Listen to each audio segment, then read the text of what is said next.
po, welcome sa Halina sa Kusina ni Bulak. Ngayon magluluto po ako ng Italian tomato basil sauce. Ayan po.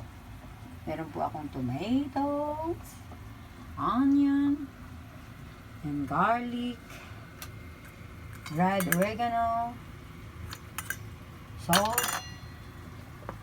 pepper, at olive oil.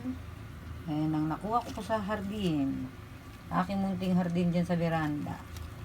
Basil leaves, ang aking herbs. Ayan. Tara, umpisa na po natin. Ayan. Magpapainit na po ako ng aking lutuan.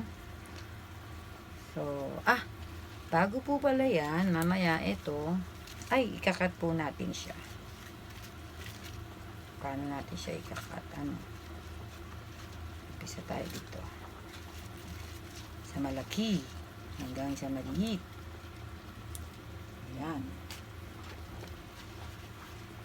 Mainit na po yan. Kanina ko pa siya pinapainit habang nagsasalita ang lola nyo. Ngayon, lagyan po natin siya ng olive oil.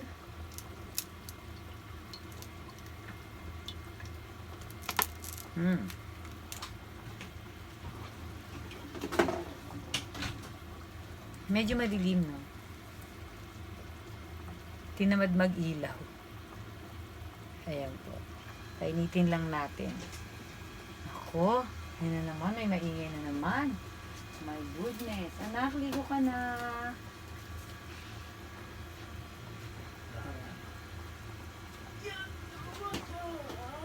Shhh. Bebe, dun po sa kabila, may ginagawa ako dyan eh. Pero sa next video ko po, papakita ko. Nagpapakulo po ako ng pata. Pata ng baboy. Ay, hindi. Pata ko pala. Ay, hindi po. Pata po talaga ng baboy. Next, na yan. Sa susunod natin na video yan. Dito po muna tayo sa aking tomato basil sauce. So, ito po, pwede natin itong ihalo. Base, kumbaga, sa ating mga niluluto. Like pasta, yan, pescatore, diba? Or sa mga chicken cacciatore, ganun. Muna, mga Italian chuba-chuba dyan. Yan. So, pwede rin po natin itong ipambase sa paggawa ng pizza. Papakita ko po yan sa inyo. Actually, nakabili na ako. I have my Milano crust pizza. Bukas ko na gagawin to. Ito po ang ating pambase. So, ngayon, ang main is yung tomato basil sauce. Yan. So, mainit na siya. Ito pong aking kasirola. Pwede po tayo dyan magprito, nakakatuwa. Mainit na po siya. So, yan. Unahin po natin yung onion. Diba?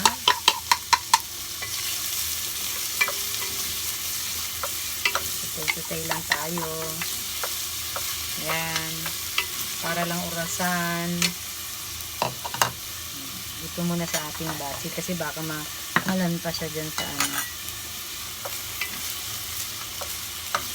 Ilabas lang po natin ang aroma ng ating sibuyas, ng ating onion. Ayan po.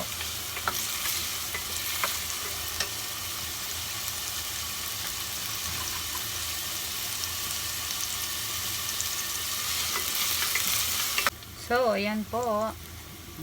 Pakita natin ating mga viewers dyan. Ayan, malambot na siya. Lumabas na yung kanyang tinatawag nating amoy sibuyas. So, ilagay natin ang ating garlic. So, hello garlic. May tunog pa talaga, diba? Ganyan lang po talaga. Ayan. Yung garlic po, mga mahinang apoy lang siya. Low heat lang siya. Mga 1 minute natin siyang iluto dyan. Huwag natin siyang sunugin, Okay? Hello. Again.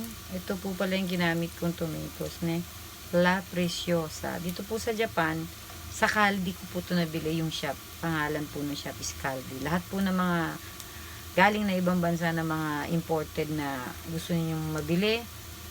Mga dilata, mga pagkain nila. Yan. Yan. Mura lang po. Ako po madalas akong bumili ng brewed coffee nila dun. Masarap kasi. Ayan. Yan po ang ating garlic and onion. Next na po natin yung ating tomatoes. Ito po, 800 grams. Yes. Diba?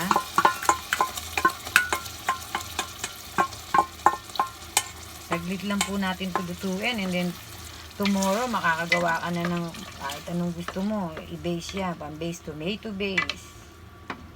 Masarap po ito sa baked macaroni Totoo lang. Kasi bumibili ako dun sa bumibili ako sa Caldi ng tomato basil sauce. So, nasa yun, kulang-kulang 500 yen. Yan. Pero, isang gamitan ko lang din yun.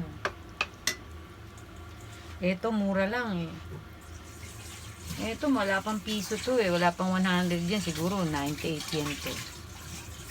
Tapos, syempre, tipid ako kasi meron po akong tanim na herbs. Ayan, yung aking basil, diba? So, while waiting po tayo dito sa ating tomato sauce, ayan, ilalagay ko na muna yung ating oregano, dried oregano. Ayan. Ayan po. Ito po siya. Oregano. Ito po, yung secret ko. Nilalagyan ko din po yung dinuguan ko nito. Pampaalis ng lansa kasi ito minsan Yan. Ito. Oregano, lagay na natin. Then, syempre, yung salt. May naka-ready po akong 2 tablespoon dito na salt. Pero, hindi ko muna siya ilalagay kasi lalasahan ko muna siya. Ayon sa aking panlasa. Baka mamaya umalat. Diba?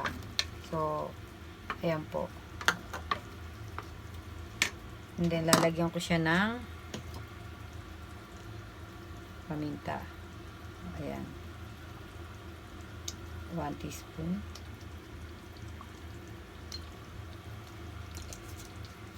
And syempre, ito yung powder pepper, diba? Yung tinatawag. Syempre, gusto ko siyang lagyan ng crack powder. Crack. Hindi crack. Durog daw. Ang daming term, diba? Ayan. Si crack. Crack black pepper. Lalagyan ko lang siya konti. Ayan. Kunti lang. Kunti tayo.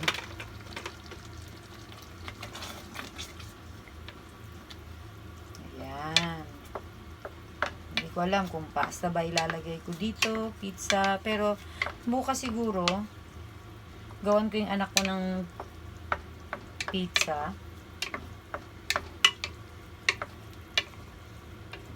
Or ng pasta.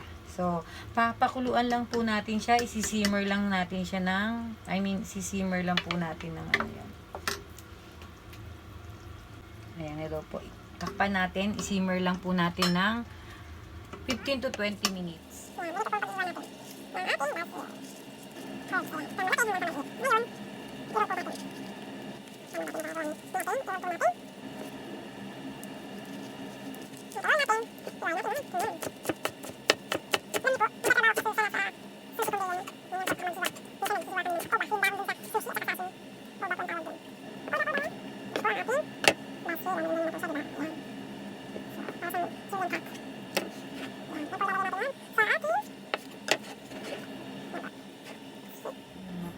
Naku po, grabe, ang sarap niya. Ayan. Tikman ko po siya. Parang gusto kong kumain. Ulamin. Lagyan ko lang po ng konting asin. Hindi ko po inubos yung niready kong 2 tablespoon. Pero 1 tablespoon lang po siguro. Pwede natin ilagay sa 800 grams. Ayan. Mamaya po ilalagay po natin yung ating yan. So, ilagay na po natin yung ano, yung kanyang basil, no? Ayan. So, dami. Gusto ko madami. Kasi libre.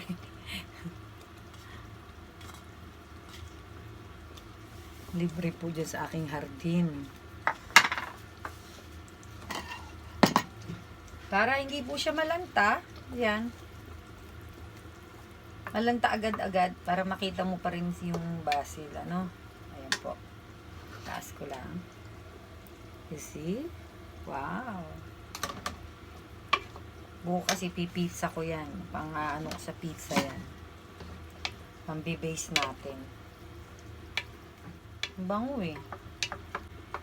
Yan. Balikan na natin. Wow.